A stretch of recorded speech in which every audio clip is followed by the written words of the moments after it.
everybody, and welcome to another Top 10 edition of Magic Mike's. Proudly sponsored by our Patreon supporters at CoolStuffInc.com, where you can find cool stuff in stock every day, and our co-sponsor CardHoarder.com, offering the best inventory prices and delivery of cards for Magic Online. I'm Evan Irwin, and we get started each Top 10 by saying hello to my two co-hosts, Aaron Campbell.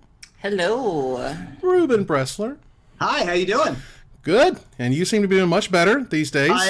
I am peach keen these days. I'm ready. I have my robot parts back. I'm part cyborg, so when the uprising occurs, they'll see me as one of their own. Excellent. But I'm much healthier in the present term, and much less likely to have a situation where I go to the hospital in the middle of a podcast. So that's good. Where you just have to be like, all right, I'm out now. Right. And yes, and then everyone's concerned, but that's not a concern this week. As we begin with our choice of the top comment from last week in a segment we call Honorable Mention, where Ruben will tell us who was the most luxuriant and letting us know what card we didn't choose as one of our top 10 dragons. Ruben? Well, this week's winner comes to us from our subreddit. Be sure to follow us at reddit.com/r/magicmikes and comment there as well. We check all of the social media platforms. And this week's winner comes from Reddit user JustinU1475, who writes, "What do you get when you take the best parts of blue and white and you staple it to a huge 5/4 beater that kills your opponent with ruthless efficiency? Dragon Lord Ojutai is my number one dragon of all time. A self-contained win condition, Ojutai is equal parts the car that runs you over and the gas that fuels it. All of this while being basically untargetable. God forbid you give him vigilance. Ojutai does it all while being one of the coolest dragons Magic has ever seen." Yeah, I've had Ojutai on several lists in the past, so I have a lot of love for Ojutai, but I was trying really hard not to, repeat any of my choices, but I always have a place in my heart for Ojutai, and I agree with that. And I just want to give a shout out to our listeners who really have been showing out. Like Ruben said, you've been showing out on the subreddit, showing out on the Facebook. We really appreciate that, and I tend to spend, a lot of time on all of those sites. So I love seeing all the comments, and we appreciate you guys finding different ways to let us know what we missed. Yep. Absolutely. And now we're being published on CoolStuffInc.com, where you can also leave comments there, and of course find cool stuff in stock. As our commenter here, Mr. Justin U 1475, will get a $50 gift certificate. It's in there. Those words, I swear. Yep. We will give them to you. To that website that you just referenced. To CoolStuffInc.com, which we appreciate providing the gift certificates, of course. For those who don't know, Dragon Lord Ojutai is a blue, white, and 3 generic mana for a 5/4 mythic legendary elder dragon. It has flying and has hexproof as long as it's untapped. Whenever it deals combat damage to a player, you look at the top 3 cards of your library, you put one of them in your hand and the rest on the bottom of your library in any order, and it turns out that's a damn good ability when it fires off. Yeah. So even since playing Vintage. Oh, yeah. Land still lists, which is not easy to do. A card that costs 5 mana, specifically 2 different colors of mana, is not always a cinch for the older formats, and the land still decks have been known to play it. And I think it's great. It's one of the few cards that made me enjoy Control back in Con Standard, and so a lot of love for this card. And the Esper Dragons deck, especially splashed white specifically for Dragon Lord Ojutai, it also let them play things like Painful Truths, but that could be splashed with any color, really. Dragon Lord Ojutai was the dragon of Esper Dragons. Oh, yeah. I mean, that was the card where, I'll always remember Brad leaving the studio after he was filming one of his Versus videos and going like, oh my God, Dragon Lord Ojutai is insane. And I'm just like, okay, because no one really liked it when it first showed up. They're like, it seems all right. Yeah, it was insane. It ran the format, which is cool. But that means we do get to start with our top 10 land destruction spells. This one was fun. I had a lot of fun going through, and there's just so many different ways to do land destruction, and it'll be interesting to see who kind of plays with that, because you have sort of the single target land destruction, you have the mass land destruction, whether it be of a certain type or just all of them. You can exile lands, you can sacrifice lands, and then there are the cards that sort of just destroy all permanents, which lands are sort of included in. And so I had a lot of fun. The reason to play those effects is to get rid of the mana bases as well. Yeah, so I had a lot of fun choosing mine, and I'm interested to see what you guys settled on here. It'll be fun, and I have one of those. I have a same and 2 hires. I have 1 hire. But I have a same and 3 hires. Oh. Wow. Well, we'll see how far we go in each other's list. Ruben, let's get started with yourself at number 10. Yeah, I have this number 10. I was pretty sure I was going to be the only one to have on my list, but I wanted to point it out because I assume, I tend to be the Pro Tour historian of the show here, not Brian David Marshall by any means, but of the 3 of us, I'm the one that likes to geek out and nerd over old lists. And the maximum number of this card made it to the top 4 of Pro Tour Charleston. You could only play 4 decks. There were only 4 teams, but the maximum number of 16 copies of Rolling Spoil were played amongst the top 4 teams in that tournament in sort of Abzan mid-range and Sultai control decks, including in Tomoharu Kaji's Pro Tour eligible Tomoharu Kaji bug control deck that made the finals. And so I really like Rolling Spoil. For those of you who are unaware, Rolling Spoil is 2 colorless green sorcery, uncommon, from Ravnica City of Guilds. Destroy target land. If black was spent to cast Rolling Spoil, all creatures get -1/-1 until the end of the turn. A very important card in the control mirror matches, which Kaji played against Kelso Zamperi of the South American team that had Willie Edel on it in the finals of that tournament. Being able to destroy a land for 4 mana is sometimes just good enough, much less against decks that have things like Giant Solifuge in them that are uncounterable but 1 toughness beaters that were popular in that format. Being able to knock off skeletal vampire tokens and the like as well, very relevant. Rolling Spoil is a really, really good land destruction effect that also has some upside. Sometimes sees play in Death Cloud in the sideboard of Death Cloud for when you want to, the whole point of Death Cloud is to keep the opponent off of lands. And sometimes they do have Lingering Souls, which can be difficult for, the black-green decks to deal with because you are more of a 1v1, one-on-one removal deck, and having to deal with, swarms of 1/1s is just not really your wheelhouse. And so this is a way to, get rid of a non-basic land that you might be having a problem with and get rid of all those little creatures that might be holding you back. Nice. And Rolling Spoil was only printed 1 time, only as an uncommon in Ravnica City of Guilds. And an interesting point about Ravnica that we learned recently was Mark Rosewater was saying that originally Ravnica was just called Ravnica. Right. The reason City of Guilds is there is because Brand was concerned that people wouldn't get it. They wouldn't understand it's a city world or understand that it's about guilds. So they literally put that in the title. So it's like if they named Theros, Enchanted Land of Gods. It's like you didn't need to put that there. You just wanted to make sure that we got it. It's like okay, sure. So that was an interesting point I learned recently. Aaron, what is your number 10? So one of the things that people were most looking forward to about Ixalan was dinosaurs. Like there were people out there who wanted nothing more than to play with T-Rexes and Stegosauruses and things of the like. And so we got that. We definitely got dinosaurs.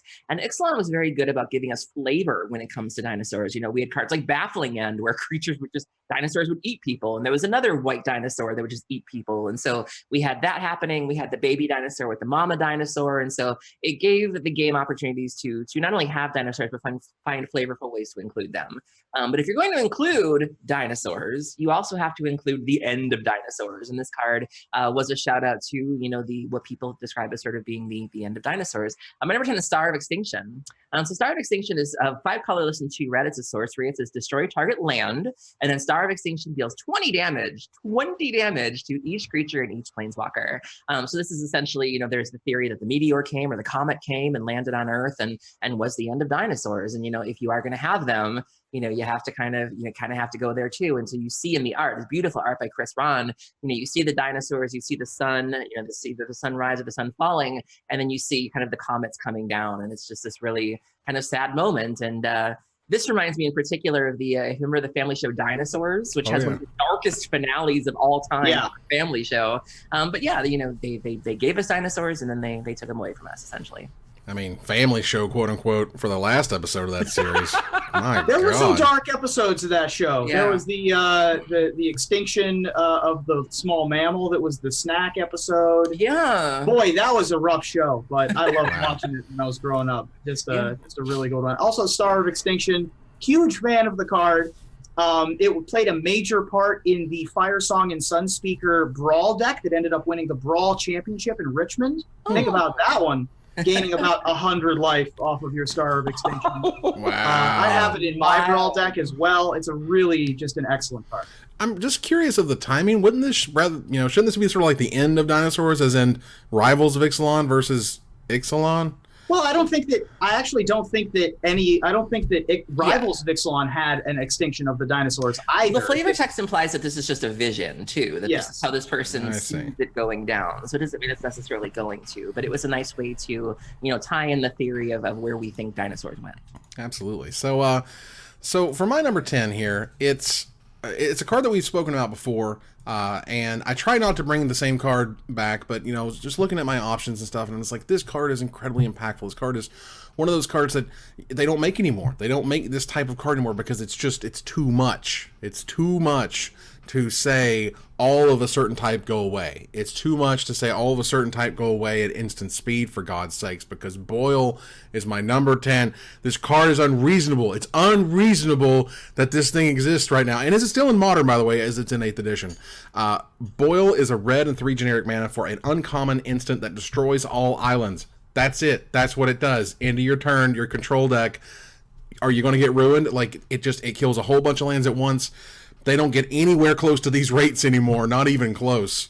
And so we just talk about their 7 mana, destroy 1 land. Just saying. We also don't see the really, the aggression between colors anymore. When you go back to Alpha and Beta, there was a lot of destroy an island, white cards suffer from this, green cards suffer from this, and we just don't see that on that scale anymore. There might be the odd pro something, but even then that's pretty rare. And so this definitely harkens back to a different time. And I remember using this in Living End because Living End had a really hard time with control decks. And so, a lot of times you would end up their turn, you'd be like, Boyle.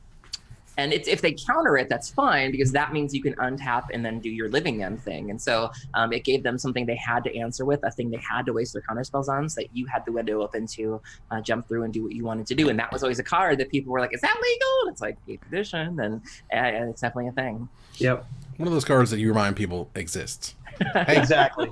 Yeah, the Boil and the Flash Freeze and the Tsunami effects don't really see much print anymore. We're now to Flash Freeze and Celestial Purge, which are still backbreaking in their own right, but certainly nowhere near the power level of Boyle. Gainsay, maybe, yeah. But I missed those. Can we get some of that back? I thought that was fun gameplay. And they're pretty rough. And they saw a lot of play too. I remember when Dark Betrayal was seeing play back when the mono black was everything, and Gainsay, and then I think we kind of saw it recently with Amonkhet when they gave us the defeats.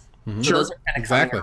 They flirt with it, but I think they should. I think they should be. We talk about how cards like Duress and Pithing Needle should kind of just be evergreen, that every set should have them. I think with every core set there should always just be kind of that cycle of kind of hate cards. We get our Essence Scatter and our Negate every time. There can be certain hating cards or whatever. Yeah. Anyway, moving on here to number 9. Aaron, what's your number 9?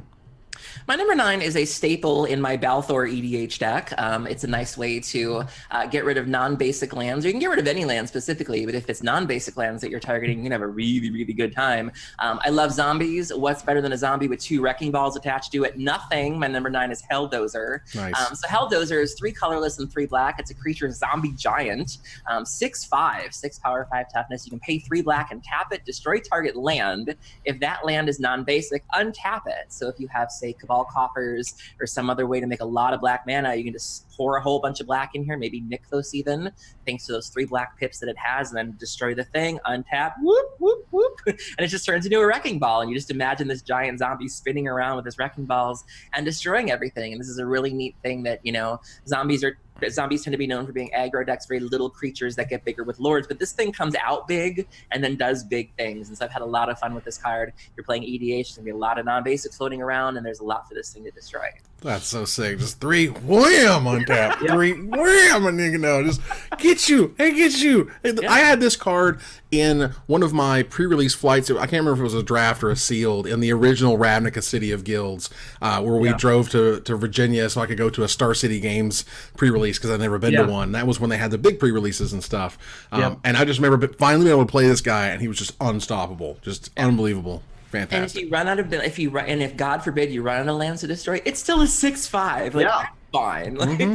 It's still a zombie giant. Yeah, totally fine. Yeah, still a giant scary monster. Ruben. Also a really nice flavor text of sometimes you go to hell, and sometimes hell comes to you. For 3 mana. And then untaps. Sick. Ruben, what's your number 9? My number 9 is one of the, for me, there are just some things. There are some cards that are iconic, but I have never seen them cast in person. I don't think I've ever seen anyone actually cast Jocko Hops, but it's like the image of it is so indelibly ingrained in my mind. Like I've seen so many copies of it. And it also won a Pro Tour. Lest we all forget the rest of the deck of Ole Rade's Pro Tour Columbus 8 Spiders aggro kind of shenanigans. There was Jocko Hops in there in the main deck and another one in the sideboard. Oh, I played this card in tournaments. I paid money to sleeve this guy up. Yeah, I mean, it's a heck of an effect. 4 colorless, red, destroy all artifacts, creatures, and lands. They can't be regenerated. As you were talking about, Aaron, the sort of world-destroying effects.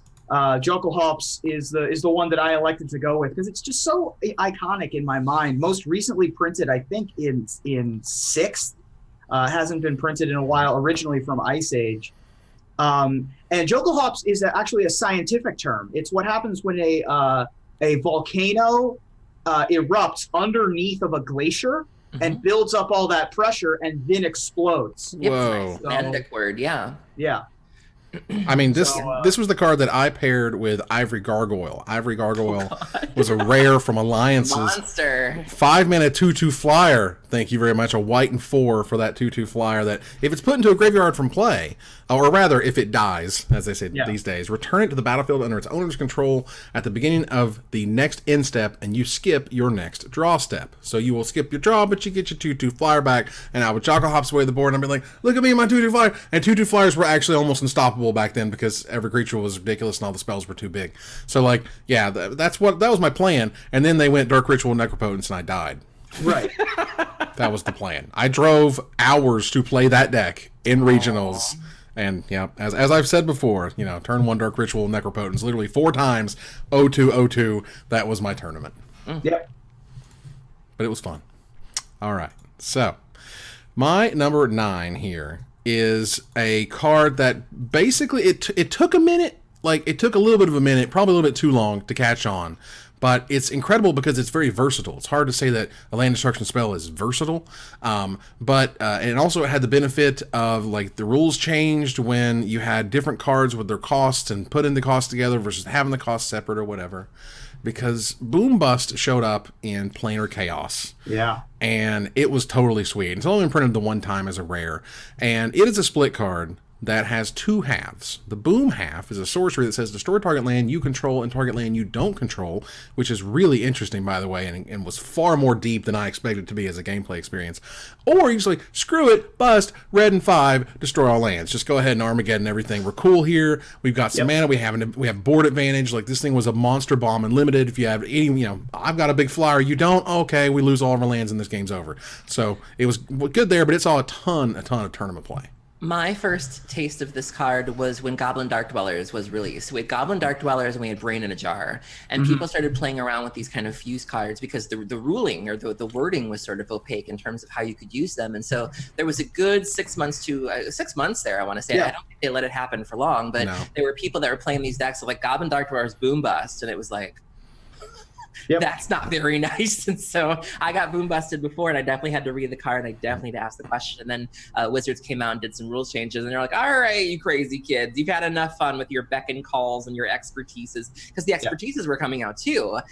People that were like, Yahenni's expertise, and then whoop, or like you'd chain them. You would do like carry Zevs into Yahenni's and then do like a thing, and they just use ridiculous decks for a short time there. And so Wizards was like, all right, I'll let you have a little bit of fun, and then we're gonna come police this. So thank God they did, because that was not fun. Wow. Yeah. Boom Bust is a heck of a card. In Standard, it was comboed most notably with Flagstones of Trocare. Later on, you could use Sacrifice lands. So on turn 3, you could play your Terramorphic Expanse or your Fetch land or something like that. Cast the Boom half, targeting the land on your side, and sacrifice it in response. Still having a target for the spell to be able to knock off an opponent's land. Obviously, having the being able to Bloodbraid Elf into Bust was a heck of a thing that you could do for a little while there. But luckily, they changed that rule. Flagstones of Trocare is a $20 card, for no great reason. I mean, death and taxes. It's okay. I mean, it's a playable card. It's playable. It's a modern card that you can have in your sort of mirrored land destruction kind of decks as well. Wow. All right then. Well. All right, we'll move on here to number 8. Ruben, what's your number 8?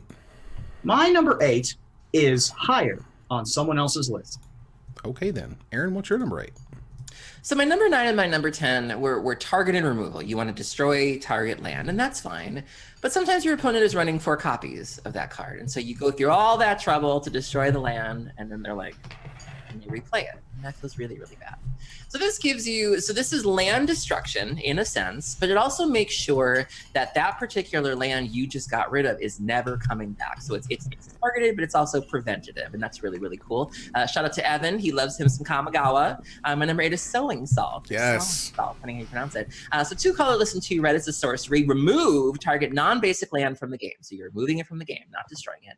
And then you can search its controller's graveyard, hand, and library for all cards with the same name as that land, and then remove them from the game. The player then shuffles his or her library. This is very good at dealing with the Tron lands. So for example, if you have a way to, if they happen to have Tron out, you're able to get rid of that Tron land. This pairs really well with other things because it's a little slow.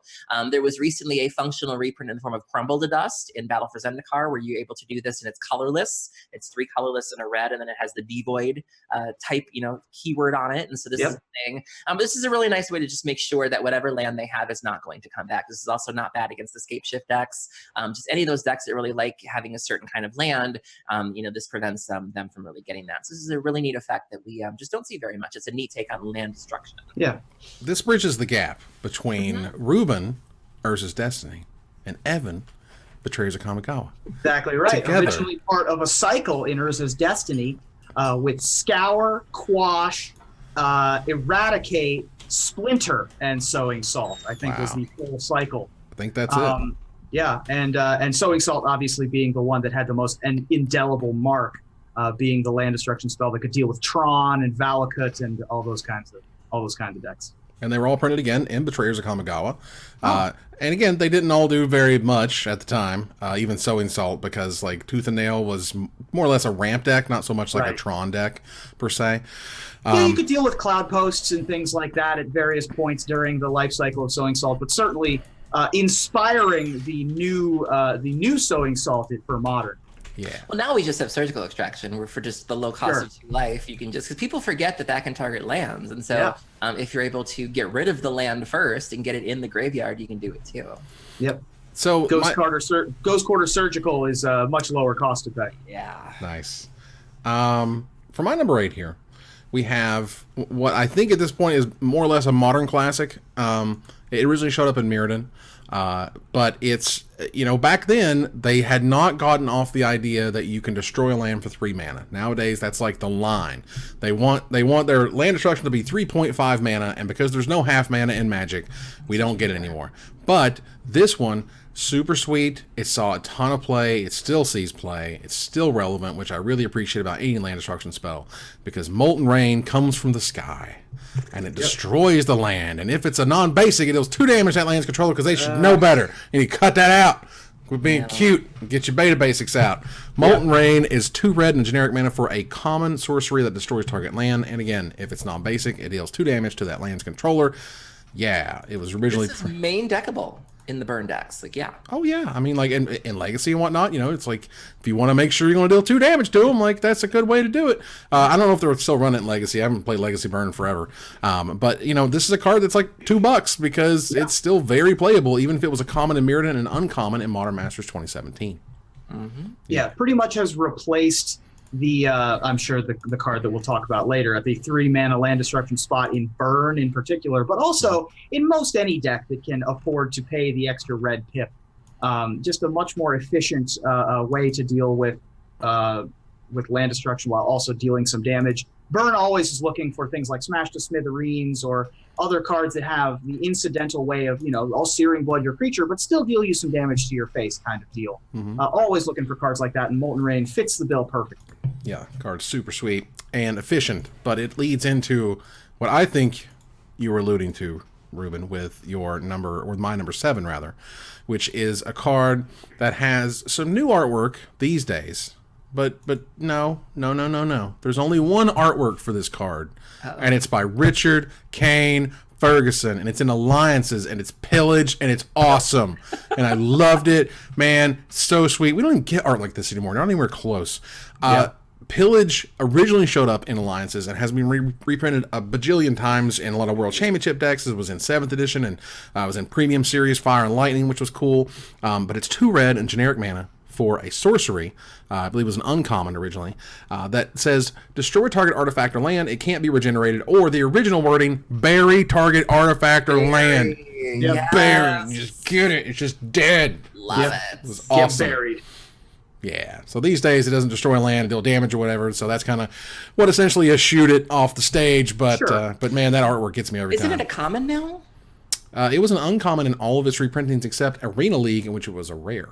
Okay, I could have sworn there was a red land destruction thing that had been common and the Pauper kids were excited about it. That must be something else. I believe it was something different. But either way, Pillage, man. Richard Kane Ferguson. Pillage is dope, really good. People want that card in Modern. I don't think we'll ever get that card in Modern. I honestly think that that's a problem if we have so many 3-mana land destruction spells. Like the red-green land destruction deck is already a thing. No, don't remind me. Those guys get access to Pillage, and it's game over, kids. Yeah. Wow. Ruben, what's your number 7? My number 7 is a card that I've talked about many times before, and this is the closest that we're gonna get to Evan being mad at me for a card on my list. Don't worry, Leviathan? we've had this discussion before. It's not Leviathan, but it's what you yelled at me for balance as a discard spell. Now you're gonna yell at me for balance as a land destruction. Oh, for God's sake! Come on! I mean, I would think that Evan is going to have, for some reason, Evan just doesn't think balance has any text on it. But if you're not going to put it in the discard game, and you're not going to put it in the Wraths game, and you're not going to put it here in the land destruction game, well, I guess balance has no text. Hashtag Ruben Balance Lair. That's right. Wow. Fair, balanced, and counterbalanced reporting. Oh my God. Balance, really? Colorless and a white. Each player chooses the number of lands he or she controls. I'll allow Equal it. to the number of lands controlled by the player who controls the fewest. Then sacrifices the rest. Players discard cards and sacrifice creatures in the same way. Inspired a later card called Restore Balance, which is absolutely a land destruction card when paired with Greater Gargadon, to be able to sacrifice all the lands to make your opponent sacrifice everything that they have. Balance very often paired with Artifact Ramp and things like bounce lands to be able to break the balance of balance. I think that this is more of a land destruction card than it is either a Wrath or a discard spell. Hello. I mean, okay. Whatever, man. Like, do lands go to graveyards because it resolves, I guess. Right. That's a land destruction spell. What's your definition of land destruction? Not that, I guess. All right. But it's fine. It's fine. Leviathan, land destruction. Because it's so big. Leviathan's a finisher. Leviathan's I'll a allow it, finisher. Ruben. Balance is land destruction. Tomatoes are a fruit. Clearly. Aaron, what's your number 7? Die Hard's a Christmas movie. But is a hot dog a sandwich? No. Debatable. No, there's no debate. Is a Pop-Tart a ravioli? Never in the history of mankind have you said, bring me a sandwich, and they brought you a hot dog, and you were satisfied with that result. I'm What not are you doing? satisfied with most hot dogs I receive, but moving on. Wow. Number 7 is, so my number 7, I've covered a creature and 2 sorceries, but there are many ways, as Ruben has lovingly reminded us, there are many ways to get rid of lands. And so my number 7 is an enchantment that really does live up to its name in the feeling that it creates when it hits the battlefield, and especially when it goes off. My number 7 is Impending Disaster. So Impending Disaster is one in a red, it's an enchantment. It says, during your upkeep, if there are 7 or more lands in play, sacrifice Impending Disaster and destroy all lands. So if you play this on turn 2 in, say, an EDH game, you are putting that out there that, okay, the clock has been set. Like, you all can play lands, but if at any point there are more than 7 total, not just one individual total, you sacrifice thing and then they're all gone. Or even in the late game, say you draw this on turn 9 when you all have kind of gotten land happy, and it's like, whoop, all right, 7 lands, everything goes. And so it's an interesting dynamic in the early game. It creates an interesting dynamic in the late game in that you can stop it. If you're able to remove that enchantment, this is something you can prevent from happening. And being an enchantment, there's a lot of really great ways to get permanents back, like say Eternal Witness, so whoop, we'll just do it again. And I love the flavor text here. If the goblins are in charge of maintenance, why not just set it on fire now and call it a day? And so the text is great. What the card does is great, and the feeling that it creates of literally the feeling of an impending disaster. With every land being played, you are one step closer to this card going on. amazing in multiplayer formats. I was so excited when I found this card when I was building my cube, and I was like, "Oh man, this card seems so sick." Blah blah blah. Yeah. You'll hate the control decks out. It's like, no, this card doesn't work in 1v1. It's just not enough. It doesn't work right. Unfortunately, in multiplayer, it is a house though. Yeah. I've played a couple of games where an impending disaster came out, and you're sitting around with 4 or 5 people, and everyone looks and reads the card, and then looks down at their lands and goes, "Oh, this is awful. This is an impending disaster." Who's got the disenchant? Who's got the disenchant? Right. Anybody? I'm the mono black deck. Somebody else has to get the disenchant. Right? Impending disaster is a great one. Yeah, card's sweet. All right, so moving on here to number 6, and it always freaks me out when we have hundreds of options, and yet me and one of you guys somehow have the exact same option chosen. Yep. Who do I share a number 6 with? That guy. Oh my goodness. Because this is after we were so separated on number 7, we had to come back together for number 6. We and bring Aaron, it back. I think that you'll love our number 6. To be fair, Okay. And Aaron, most of all, I think will love our number 6. my favorite is that this is my number 6 because when I was building this list, at the last minute I was like, you know what? I want this card to be in my top 5, land destruction spells, and I flipped it.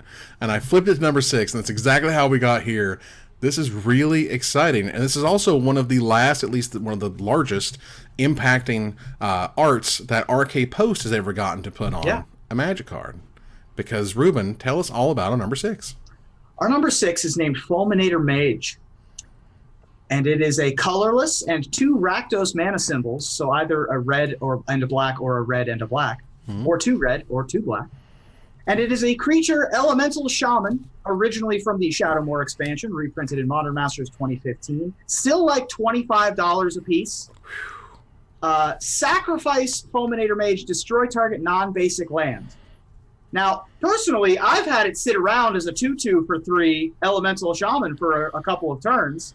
But most of the time it is sacrifice Fulminator Mage, immediately destroy a non-basic land. Obviously slots right in to the Living End decks that Aaron has played in the past, and that lots of folks are big fans of as well. Really good at keeping modern greedy mana bases in check. Just an excellent, excellent creature. It got even better with Kolaghan's command, in the Jund decks. Because Jund has historically struggled against the Tron decks. And so being able to bring this back, as we all know, sometimes destroying one land does not keep Tron down. And so if you're able to, do the Fulminator thing and then Kolaghan's command and bring it back and do it again, very similar to what the Living End decks do. If you're very fine kind of firing it off on turn 2 or turn 3, thanks to Simeon Spirit Guide, because you'll just get it back. And so, you bring this army of creatures back, and then your opponent's like, oh, I have, this mana up. Well, no, we're going to get rid of that too. And so, it really is just kind of closing the door on what you've just done. This thing used to be stupidly expensive. Like, it's still expensive at $25, but it used to be like $50 or whatever before they reprinted it. It was insane because everyone's playing 4 of it, and the entire format of Modern is built mostly on non-basics. It doesn't see playing any other format, really. I've yet to see one in Legacy or Vintage, but it really made its money in Modern. Absolutely. So, and again, all of the choices on the planet Earth for this could have even been balanced. And we both decided that this was number 6 specifically. Right there. Aaron, what's your number 6? My number 6 is another enchantment. This is one that Ruben might be. It's kind of in the same vein of what Ruben's number 7 was, I believe. And so it'll be interesting to see what Evan thinks about it. But it's another really neat take on land destruction. It not only gets rid of lands, but it prevents you from playing more. One of the issues I mentioned with land destruction is that your opponent can always just play more. Most people are running a good mana base when they build an EDH deck or they build a constructed deck. And sometimes they play more and everything you've done was for nothing. And Sowing Salt can certainly help you by exiling the specific card that you wanted to get rid of. Well, let's just prevent you from playing any lands. How about that? This is also the name of a popular podcast. My number 6 is Limited Resources. Yep. Limited Resources is 1 white enchantment from Exodus, I believe. Exodus. Yep. Old school fish. When Limited Resource comes into play, each player chooses 5 lands they controls and sacrifices the rest. And as long as there are 10 or more lands in play, players can't play lands. So you probably don't want to play this right away. You want to wait until everybody has some lands in place. So it creates this kind of balancing effect. Everybody gets 5 lands, and then you have to get rid of the rest. And then, okay, you're allowed to rebuild, but if you ever hit that other number, that 10 or more number, then you can't play anymore. And so this is a really neat way of getting rid of lands, but also preventing more. And again, keeping the game kind of fair in a way. And so balanced, if you will. And so this is a really nice take on that. And I just had to include this on my list. Just seems really unfun, I guess is the way to put it. Like, Yeah. you're just like Super banned in Commander. Super banned. yeah. Is it? Yeah, it's Yes, banned in Commander. No idea. There's Okay. no way anyone would allow you to play turn 1 limited resources in your 4-player game. Turn 1, I am the villain. Turn 1, Yeah. actual worst. You're right. I had no idea. Wow. I mean, I was like, wow, this is only been printed once in Exodus and it's rare and it's 50 cents? What? It's because no one's going to let you play that card. That card's Would not terribly be if it were unfun. legal in Commander. There's no way anyone lets this card be legal in Commander. Wow. Obviously, the most indelible memory of this card is the popular podcast Limited Resources.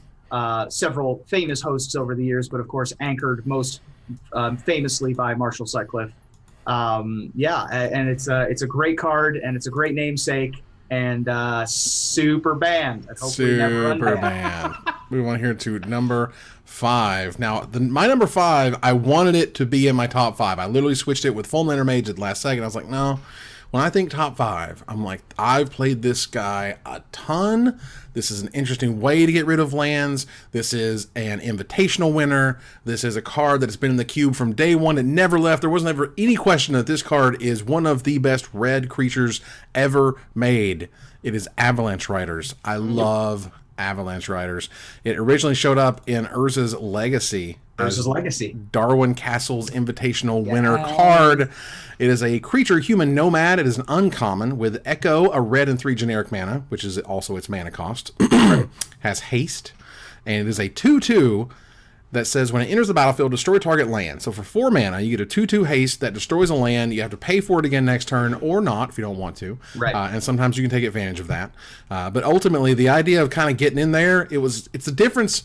Like, it's the benefit, that extra mana that you get a 2/2 haste essentially on top of your Stone Rain effect that just pushed it over the top in terms of playability, in terms of longevity, and how they've never really gotten anywhere close to this kind of rate on this effect before. Also sees play in Living End either as a budget alternative to Fulminator Mage, in case you can't afford them. As we mentioned, they're very pricey. Or if you happen to be expecting a very Tron-heavy metagame, you can run them side by side, and you're more than happy to not pay the Echo cost because you know it's just going to come back anyways. And so, yeah, this was the card I was using when I couldn't afford Fulminator Mages, because Living End was a budget deck at the time. And so I had my little Pain lands, I had my Llanowar Wastes and things, because I couldn't afford fetches. And so once I'd been playing with the deck enough, I was like, all right, we're gonna invest in this baby. And so I replaced the Avalanche Riders with my Fulminator Mages, and so yeah, I had a lot of good times with this card.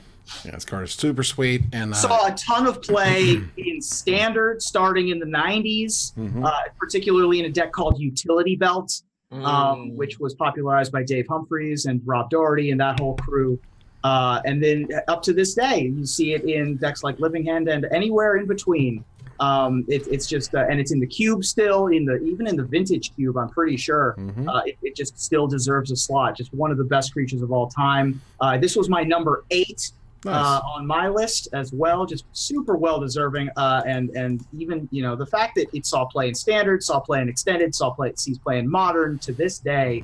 Well deserving of a spot on the list. Yeah, I mean, Darwin Castle is still working with Rob Doherty right now at White Wizards Games, with Star Realms, with Epic. Yeah, they've been doing some really cool stuff over there, and so congrats to him on that. Darwin also gives fantastic hugs. Like, he's one of those people who, like, he's a bear of a man, which I love, but he's one of those people who dives into your hugs. Like, he just dives in and gets you, and it's just very good hugger too. Nice. Throwing it out there. Ruben, what's your number 5? My number 5 is higher on someone else's list. Okay. Aaron, what's your number 5? I'm really geeked about my number 5. My number 5 could be seen as land destruction going both ways, but it's something that I'm more interested in it just for the flavor and just for sort of the little bit of humor behind it. And you could tell a lot about it just by the flavor text of, do not underestimate the power of many against 1. My number 5 is Army Ants.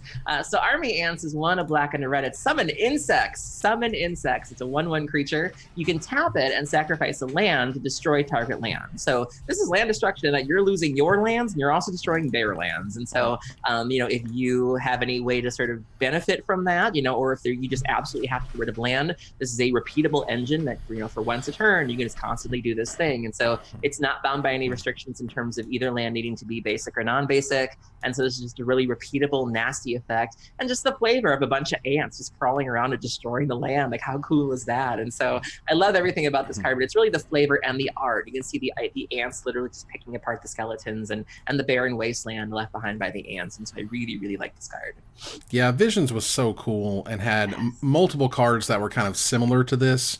I believe, wasn't there Dwarven something or other? Maybe it was in Mirage that could destroy non-basic lands by just tapping and whatnot. I mean, So. Visions was also the first set that had enter the battlefield abilities, which was great, and no one had ever seen it at the time. And now that's pretty much all we do. But yeah, Army Ants in and of itself is like, I'll show you my land's for yours, my land's for yours until we're all dead here. Sweet. That's a balance effect in some way, shape, or form, right? Yeah. Move here to number 4.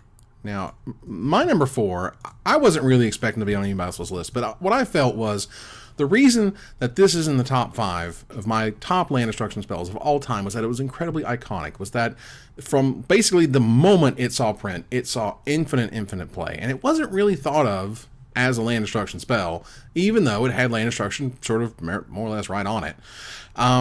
Sort of like balance, you would say. No, because this one actually says destroy target land, not sit around and sacrifice things.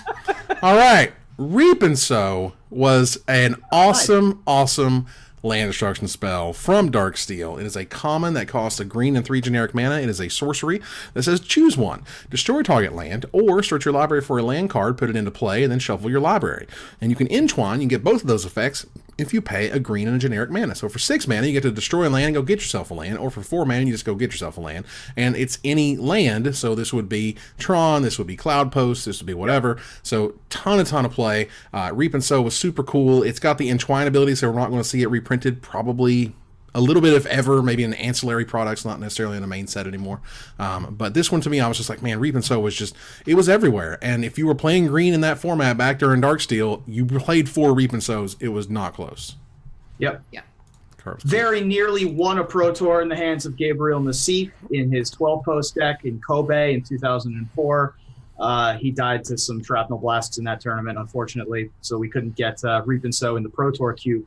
But the card is just bananas. I mean, 6 mana for that much of a trade in mana abilities, particularly in a deck that is ramping so aggressively like Cloud Post. Right. And sometimes, again, just like Rolling Spoil, sometimes just like Avalanche Riders, 4 mana destroy a land is just good enough. Sometimes you just need to demolish. There you go. And that's what Reap and Sow gives you. God, I love Entwine. Can I just say that? I miss Entwine. I was like, can we get some more Entwine stuff? Like, I thought that was a cool mechanic, and they literally great. Yeah. Do you know what the official ruling on that was? Like, how is it too high on the storm scale? Did it not grok? No, I don't think so. It's just like a kicker. Okay. It's just another sort of kicker, basically. I mean, maybe we'll get it with Simic in the next Ravnica set. What do you think about that? Entwine, that would sort of get the double helix going. Yeah. I would love that. Ruben, that'd be cool. What's your number 4? My number 4 is, now we're getting into like really iconic, super heavily played. Lots of people have, this might be number 1 on some people's lists. This is not only a card that's in the cube, this is a card that is in the cube twice with it and its Portal 3 Kingdoms replicant. Portal 3. It also won a Pro Tour and was a major player. It didn't just win the Pro Tour. It had like 20 copies in the top 8 of Pro Tour New York in 1999 because Blue Red Academy was so popular in that tournament. And it was won by Casey McCarroll. You had a bunch of instants and sorceries in that deck. You had 4 Tinkers, but you also had 4 Wildfire. Nice. Wildfire is 4 colorless, red. It is a sorcery. Each player sacrifices 4 lands, and Wildfire deals 4 damage to each creature. Originally from Urza's Saga, of course, reprinted in 7th and 9th editions, where it was also part of the Magmavore deck where you tried to get a bunch of sorceries and that sort of land destruction strategy. Just an extremely potent, powerful card that I just desperately am madly in love with. The Magmavore deck was scary. Like it was freaking weird. Can we go back for a second? You said there was a time when people could play 4 Tinkers? Yes. I've only ever known it as a restricted card. That's standard. Bad enough. Well, the good news is that you were going and getting things like Phyrexian Colossus. You weren't going and getting White Steel or even Dark Steel. You were just getting like temporal apertures. That's so scary. Like, it's so pretty scary. I can't even imagine what that world was like. Yeah, the most scary artifact that you could go get with your Tinkers was a Phyrexian Processor, and that was pretty scary. Well, what it was like was it was broken. It was, broken in half, and it was a big bunch of nonsense. Wildfire, when it became sort of a deck again back around 7th and 9th, and this is around the time of Betrayers of Kamigawa, so you had Umezawa's Jitte. So Paladin Onvec was the answer to the Wildfire decks, because they just couldn't get rid of it. They couldn't do anything to it. So turn 2, Jitte, turn 3, Paladin Onvec, and you'd say go, and they'd play their own Jitte to get rid of your Jitte, but you'd still have the Onvec no matter what, no matter if you Wildfired, even if you got Magnivore, it could block it all day. Like that was a thing. But Wildfire in and of itself is an incredibly iconic spell, particularly in that, it blew up to start and then it blew up when they reprinted it. That's a sign right there. When you have a comeback tour that's just as popular as your first time around, that's a big deal. Yep. The Fleetwood Max of the reprints, if you will. Wow. I'm not sure I will, but in the 90s though, they had that. It's pretty big comeback. Tusk is a decent album, I guess. Aaron, what's your number 4? So, Ruben, I will let you have balance. I do agree that is a land destruction spell, but I'm going to stop you there in terms of, balance is not very balanced. It's I agree. Fair, it's not nice. And so I'm going to propose something a little sweeter, something a little nicer, if you will, which you probably wouldn't expect coming from me. But if we're going to do this, let's do it upright. Okay, so this is my first entry in terms of green land destruction. My number 4 is natural balance. Nice. From Mirage, it's 2 colorless and 2 green. It says each player controlling 6 or more lands sacrifices enough lands to reduce their land total to 5. Each player controlling 4 or less lands may search their library for enough basic land to bring their total to 5, and you put those lands into play. So none of this manipulation stuff of like, I'm going to have a certain amount of cards and a certain amount of creatures. Oh no, this is just a nice, you weren't at 5, come join us at 5. And if you are more at 5, stay at 5. And so this is in my opinion, a very balanced card in terms of I can't think of really any ways to really manipulate this or really, kind of hurt somebody with this. But to me, it's just sort of a fair take on balance. It's beautiful. It's green. Yeah, we certainly can. Evan, do you want to take it? It looks harmless. What am I missing? Broken, because while this thing is on the stack, if you were to just so happen to sacrifice all your lands to squander a resource or 2, suddenly you get 5 more lands for free to squander more resources to, totally untapped. Balance was a key part of the squandered resources, Cadaverous Bloom. Oh no, I wasn't around for that. Yeah. I was just imagining it in an EDH capacity of just kind of bring everybody up with you. I didn't even think of that. Nope. The card is broken in half. Yep. Broken, absolutely busted. To be fair, I gravitate towards broken things. And what in the hell is going on in this artwork? I have never figured out what is happening here. There's branches and I thought that was a mouth at first, but now it's like a horse, like a stained glass horse, maybe. There's an eyeball in there. I don't know. There's finger parts. I'm so sorry. I thought this was just a fair, wholesome card. I didn't. Oh no. No, I mean it's one of Pro Tour as a 4 of, so it's definitely deserving of a spot on the list. But it's very, very good. It is also pay 4 mana, make 15 mana. If you have a squandered resources in play. My God. Behind that, it sounds powerful. So the bottom line is it's powerful enough to be a number 4. Yes. Okay. So good. It's so good. It's so good. All right, so you're gonna drag me for that. I'd be like, she didn't even do her homework. No. It's fine. Well, look, you're not going to hear from me for a while because I ain't got nothing until number 1. So I know at least 2 cards on both of y'all's lists. But we'll move here to number 3. Ruben, what's your number 3? My number 3 is the highest rated creature that I have on my list. It has almost as much Pro Tour and Grand Prix top 8 clout as Fulminator Mage did. And it's seen play multiple times. It's been printed multiple times. And it's just an extremely powerful creature that, you might not expect the number 1 creature on the list to be green. Oh, I thought you were going to pull Leviathan out. I was like, No, oh, man. no. Acidic slime. Nice. This Entry card. on my list. Acidic slime is 3 colorless green. It is a 2/2 ooze with Death Touch, which is fine. I mean, the Death Touch body is relevant here or there, but you're not really paying for the Death Touch. You're paying for when acidic slime enters the battlefield, destroy target artifact, enchantment, or land. The Death Touch deals with the creatures later on. Mm-hmm. A huge part of many strategies over the years, even going so far as when the Abzan Reanimator deck was at its zenith of popularity, people were moving the Thragtusks to the sideboard in order to main deck Acidic Slime. Mm-hmm. Just an extremely potent and powerful card, and I think is far and away, in my opinion, the most relevant creature and the most relevant green card in the land destruction area. Do you know what else they were doing towards the end there? There was that? a card called Progenitor Mimic. Yes. So you would get those people that would just make one every turn. I have said some unchristian things to people who have done that to me. Wow. Just like, why are you like this? I mean, have you ever met an acidic slime that you didn't like? I mean, No. it just Every single time you draw it. it fixes everything. And it's great in every deck. It's great. It's great in every green deck that you could possibly want. It was obviously a great way to get an effect on your 5-drop in the pod decks.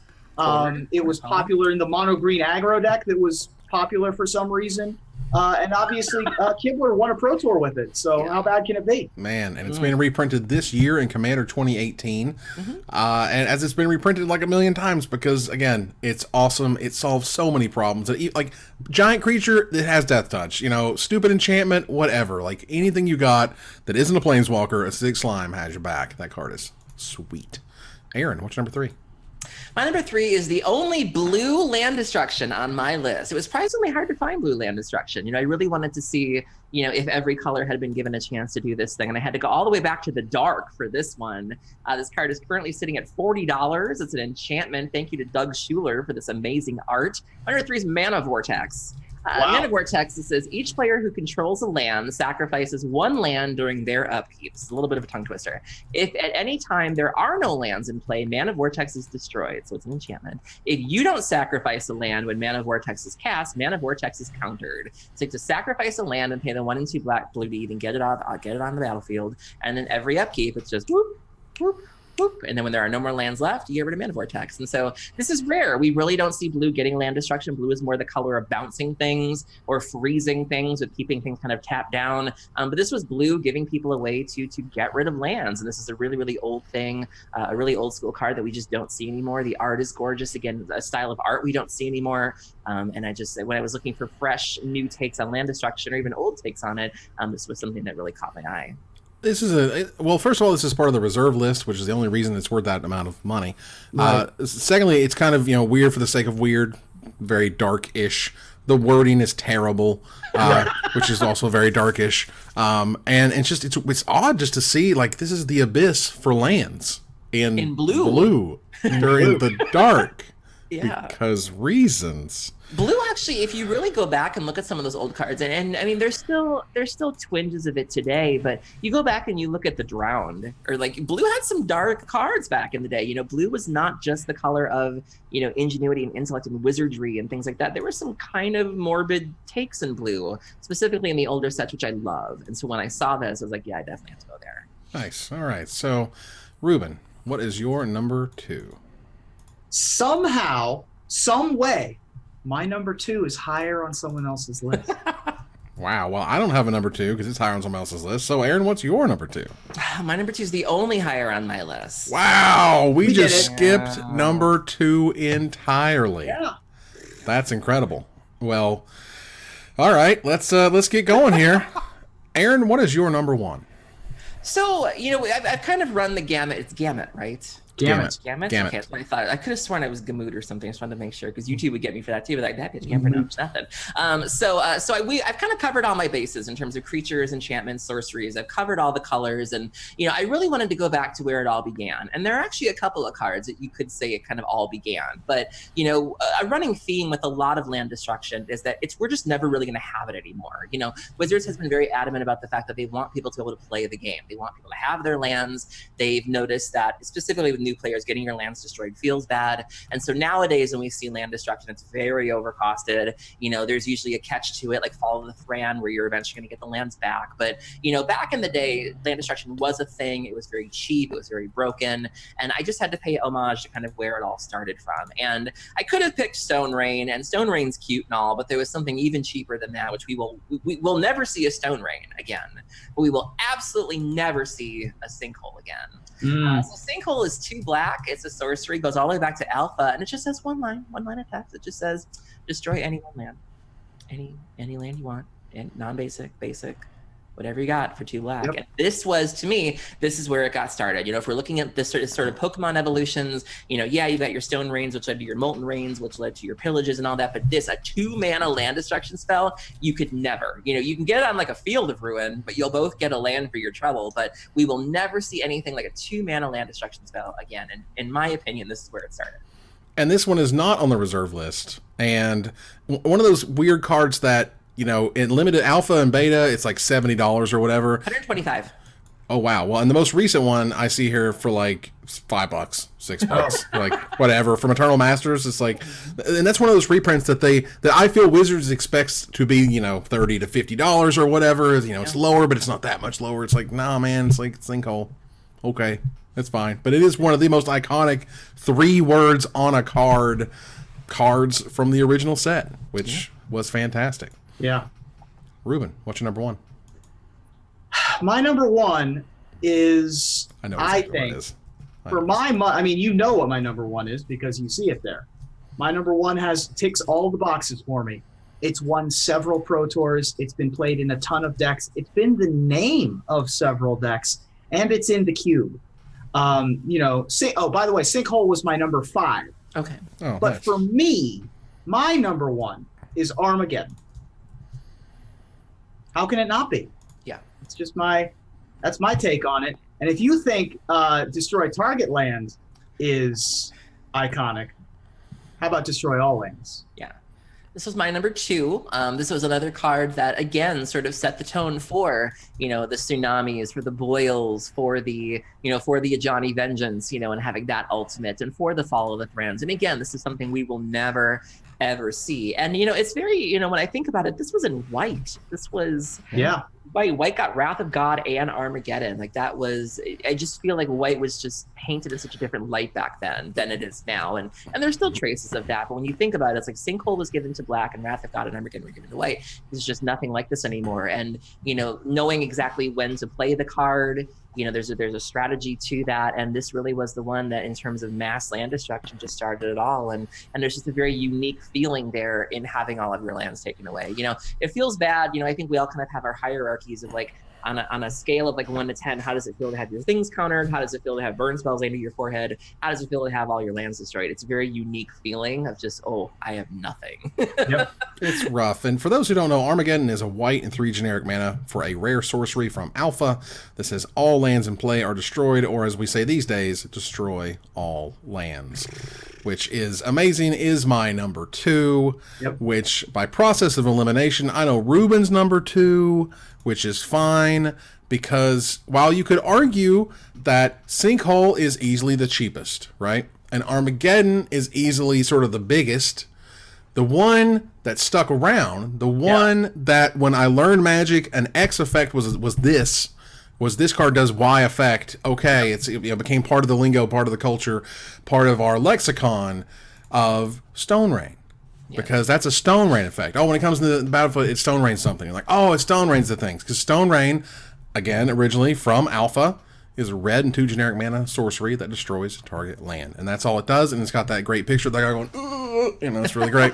And it's got that sort of mid-90s, fantasy sheen or lack thereof. But again, this is to me the classic's classic, and I love it because it was one of the first cards I was introduced to, and for the game, it was one of the first types of decks I tried to build when I learned Magic. I was like, oh, I get to build a land destruction deck, because there was some in Ice Age and there was Stone Rain stuck around for a long, long time. And eventually, finally, they decided to get rid of it, but it took a while. It was last seen print in Standard Play in both Champions of Kamigawa and 9th edition. Those came out sort of similar, close to each other.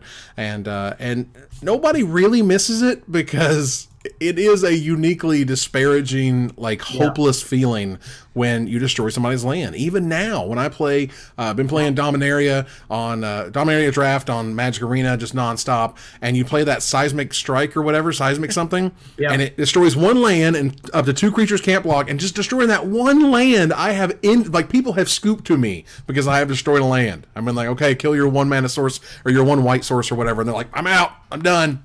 Well, you also can't miss Stone Rain because there are some people who just want nothing more than to cast Stone Rain.